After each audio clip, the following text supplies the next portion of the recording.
The Z-Files. Just Add Water and Scream by Dan Greenberg. Chapter 1. Up until a few days ago, the only space alien I ever met was polite and well-behaved.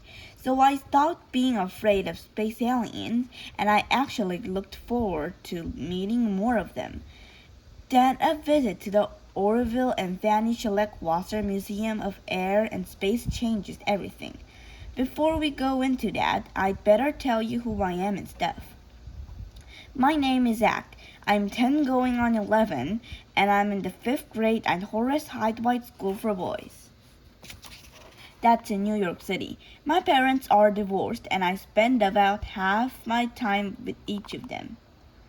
It's when I'm staying with my dad that all the weird stuff happens.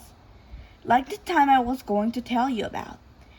My friend Spencer and I were doing some research for a science project on astronauts.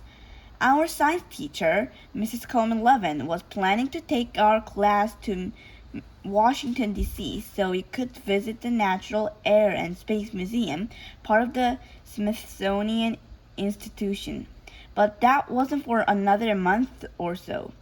In the meantime, one Saturday, Spencer and I decided to start out research at the museum in New York.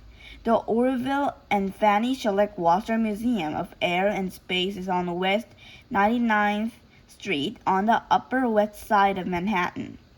It's in the basement of the old brownstone in the apartment of Orville and Fanny Schleck-Wasser. Mr. Schleck-Wasser, the former janitor at the National Air and Space Museum in Washington.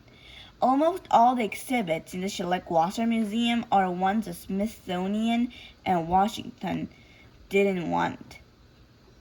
For example, they have used the Apollo astronaut handkerchiefs with the real astronaut boogers. They have